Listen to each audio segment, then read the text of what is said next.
Hello and welcome to this very special first episode of Kelly's Critique. I'm your host, Adam Kelly, and today I will be ranking all the films I saw either for the first time or the first time in a while in 2023. So stick around and find out what film got my top spot. I saw 20 films last year, some a lot better than others, and I will be including spoilers of fairly new films, so you have been warned, click off if you don't want any spoilers. So without further ado, let's get into the rankings. In 20th, we have James and the Giant Peach from 1996. I used to love this film as a child, so when I saw it on Disney Plus, I thought, I'll go and rewatch it again. I was so disappointed though. It was just so bland and dragged so much, and the musical numbers just weren't anywhere near as good as I remember them. It just didn't give me the same excitement as it did when I was a child.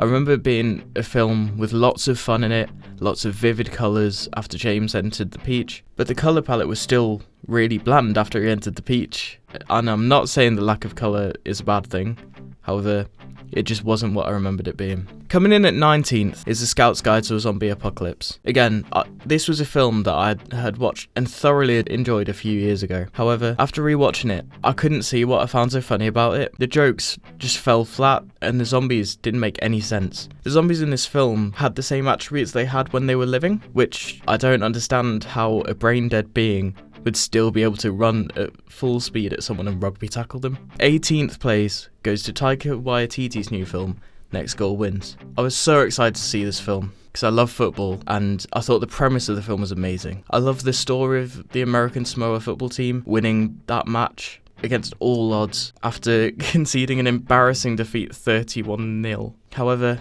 it was just so disappointing. 90% of the jokes didn't land to me, and even the ones that did, they weren't that funny. This made the film drag massively. I was so shocked when I found out that the runtime was only 1 hour and 44 minutes. I thought we were sat in the cinema for 2.5 hours. In this film, Michael Fassbender portrays Thomas Rongen, the football coach who was tasked to bring American Samoa to victory. However, even though Thomas Rongen is Dutch, Fassbender does a Liam Neeson-style voice from Taken, even using the iconic "I have a particular set of skills" line. The best part about the film is Taika Waititi's character, but he's only in it for 5 minutes top, and I can't say that I'm surprised at all that it's only made half of its $14 million budget back in the box office. Now, those three films are the only three that I really didn't enjoy watching at all last year, so all these next films I still enjoyed, but obviously some less than others. Teenage Mutant Ninja Turtles Mutant Mayhem is next in 17th place. I didn't watch a lot of Teenage Mutant Ninja Turtles as a child, as it was always on Nickelodeon and we only had Freeview. So maybe if I'd have had some nostalgia towards the franchise, I would have enjoyed the film a bit more. Even though I did enjoy the majority of the film, I felt like it was very rushed. In the film, the Turtles meet a gang of other mutants led by Superfly, the main villain. The Turtles hang out with the other mutants until they find out that they're evil. The next day, the Turtles go back to the other mutants and point out what Superfly is doing, and instantaneously, the other mutants turn on Superfly. Bear in mind that Superfly has looked after and protected these mutants for many, many years, and all of a sudden, they just turn against him because of some kids saying that he was a bad guy. Now, I understand this was a kids' film, so they were trying to keep the runtime shorter for the children's attention. However, I feel like if the other mutants had just laughed it off what the Turtles were saying initially, and then after Superfly starts his evil plan, they realise what's going on and decide to join the Turtles, it would have made their character arcs so much more understanding. That aside, the film was quite good. It had many jokes for kids and adults alike, and the stellar cast, which included the likes of Jackie Chan, Nicholas Cantu, Seth Rogen and Ice Cube, were amazing. 16th place goes to Matilda the Musical. Now, I love musicals, and I love the original Matilda film. However,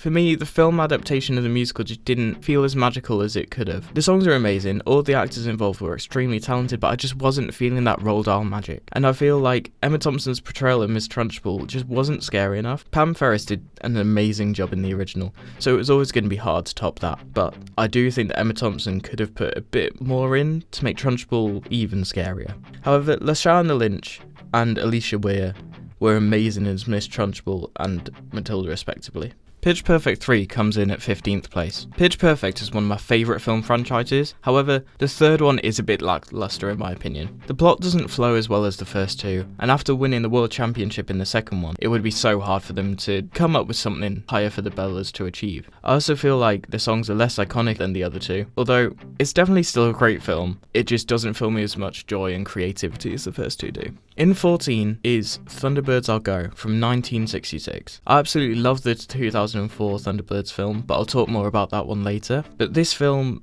is amazing for its time and still holds up to this day. However, in some places the story did drag and it was hard to follow. That and the occasional racial stereotype brought the film down for me. However, the puppetry by Jerry and Sylvia Anderson was absolutely amazing as always. 13th place goes to Ted. Now, I rewatched this after I rewatched A Scout's Guide to the Zombie Apocalypse, so I was scared that I was remembering the film wrong and it wasn't going to be as funny as I remember. It was a pleasant surprise when I realised I was wrong. This film's comedy, albeit immature, still holds up to this day, on the most part. There are a few jokes that border on the offensive side, but it's Seth MacFarlane film, so you come to expect it. Overall though, this is one of the best films, if not the best film, that Seth MacFarlane has made. In at 12, we have the first Pitch Perfect film. Now, this film is a classic, the start to an amazing franchise, and I constantly catch myself doing the zum zum zum zum zum zum zum zum zum zum zum zum zum zum. Here's the thing, start it out, friends, at random points throughout the day. Now, the comedy is really good and the songs are so iconic throughout the whole film. The storyline is solid as well.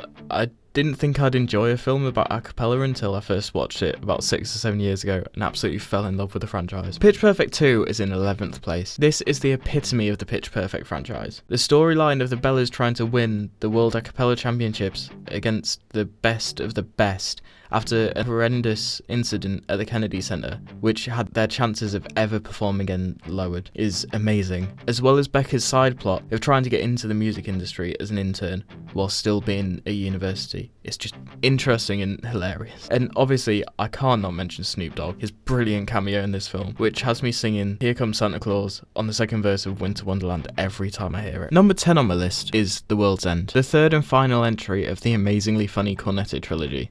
Had me shocked when I rewatched it. I remember watching it when I was a bit younger, loving Shaun of the Dead and Hot Fuzz so much, and this one just didn't interest me. However, I rewatched it in September with one of my housemates because we were just both bored and I had the Blu-ray right in front of me, and I loved it. There were so many jokes I missed the first time round, as well as so many Easter eggs to the first two films, which made me question how I used to give this film so much stick. It's still my least favourite of the Cornetto trilogy. Nevertheless, it's still one of the funniest films I've ever seen. This will not be the only time an Edgar Wright film will come up, so keep an ear out. 9th place goes to Wes Anderson's Asteroid City. Now, this is the most Wes Anderson film ever. It's a film within a play within a film. Stylistically, the film is amazing. The colour palette and the way it was filmed really complement each other. And where Wes Anderson goes, Alexandre Desplat follows not far behind. And that is again true with Asteroid City, meaning the music, the soundtrack is absolutely sublime. The film also has a song performed by Jarvis Cocker, who never fails to make amazing music in a Wes Anderson film. 8th place goes to the 2004 Thunderbirds film. I've always been obsessed with this film ever since I was really young. And last year I decided to give it a rewatch and buy it on Amazon Prime. It did not disappoint at all. I don't know if my nostalgia towards the film pushed it higher up on the list, but I thoroughly enjoyed rewatching it. The plot, although holy in some areas, is easy to follow. You have likeable protagonists and antagonists that you can fully root against. This film also birthed my love for pop punk with the Busted song Thunderbirds I'll Go, which recently got re-released with McFly as part of Busted's 2023 album, Greatest Hits 2.0. The acting for the most part of the film is really good, especially for a kids film. Ben Kingsley's portrayal of the Hood is menacingly amazing. Anyone But You takes 7th place.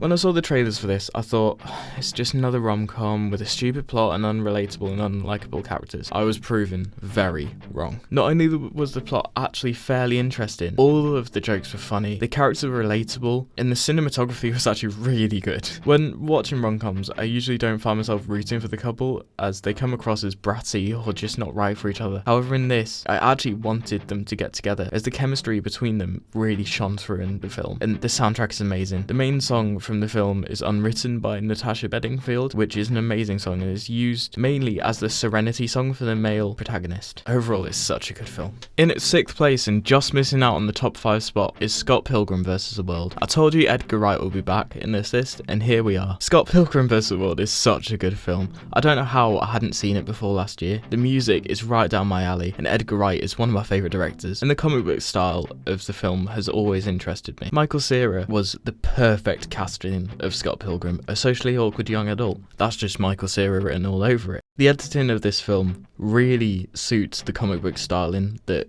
Edgar Wright was going for, and the fact that he told the actors to not blink to stay in that style was an amazing decision. To start out the top 5, we have Wes Anderson's The Grand Budapest Hotel. Now, this is my favourite Wes Anderson film, and I don't know how I didn't see it until last year. Ralph Fiennes is at his best in this film, playing the extremely camp concierge M. Gustave. He put so much effort into this film, and it paid off tremendously. And again, the great Alexander Desplat orchestrated all of the music for this film, and he did not disappoint. 4th position goes to Wonka. What a film. It perfectly captures the magic of Roald Dahl with its imagery as well as the music. The songs are amazing, very reminiscent of the 1971 adaptation of Willy Wonka and the Chocolate Factory, with Gene Wilder playing the eponymous character of Willy Wonka. In this adaptation, Timothée Chalamet has a perfect characterization of both Johnny Depp and Gene Wilder's versions of the character. However, I have ruined one of the songs for myself as I watched Green Junkie's honest trailer of the 1971 version, where they changed the lyrics to pure imagination to "You'll fall in, burn your skin, in a world of safety violations, my factory has no health regulation." So whenever I heard the starting notes of Pure Imagination, the dun dun dun dun dun dun, that was all I heard. That aside, the film was amazing. Cinematography was on point and the casting was sublime. I've really enjoyed Hugh Grant's portrayal of the Oompa Loompa. He was just so funny and so unapologetically British with his accent and body language. Now, this next one is probably my most controversial choice, but I have put Oppenheimer in 3rd place. Definitely the best film of the year from a cinematography standpoint. However, the first time I watched it, the story felt amazing. It didn't feel dragged at all. But when I went to see it for a second time, the second half after the bomb went off just dragged, and it could have been a bit shorter. However, even though it was a 3-hour film, it still felt like it was only 2 to 2.5 hours. This film definitely deserved to win Film of the Year at the Oscars or BAFTAs. Cillian Murphy cast as Oppenheimer was one of the best casting decisions of last year, and I can't talk about Oppenheimer without Albert Einstein being the comedy relief, just appearing out of nowhere behind a taxi. Just missing out on top place is another Edgar Wright film, was Baby Driver. As I'm sure you can tell by now, music is one of the most important parts to a film for me. So when I saw Baby Driver, I fell in love. I just love how everything in the film goes along to the music, especially the intro, where he's walking down the street dancing to Harlem Shuffle by Bob and Earl, and how the whole street around him is just designed to fit in with certain parts of the song, like him pretending to play the graffiti trumpet on the trumpet solo of the song. The rest of the film has such a beautiful mixture of comedy and tragedy as well, and I'm sure by now you've worked out what my favourite film of last year was. Of course it was Barbie. I went into Barbie having no idea what to expect, but oh my days, what an emotional rollercoaster it was. I felt every single emotion possible whilst watching this film. The comedy had me in stitches, and the sad parts just hit me in all the right places. Even though the message wasn't for someone like me, I still felt that message so strong. The cinematography was absolutely amazing as well. When it was meant to be bright, the colours were bright and it was perfect. And as the film progressed and you realise how bad the real world is, it got darker and darker, and it was so perfect. Greta Gerwig is an absolute genius for what she did for Barbie. Ryan Gosling as well, cast as Ken. What a choice. He absolutely personified the character so well as this obnoxious person. And Margot Robbie as Barbie. She was so funny, but also so powerful. And America Ferrera with that monologue. Everyone knows what I'm talking about by when I say that monologue. And when What Was I Made For by Billie Eilish came on, I was in floods of tears, and I mean floods. So that was all the films that I saw last year. Keep tuned to Kelly's Critique for more episodes. Please follow me on Letterboxd and Instagram at Kellys_critique with a K at the start of critique for more. Thank you for listening, and I'll see you in the next one.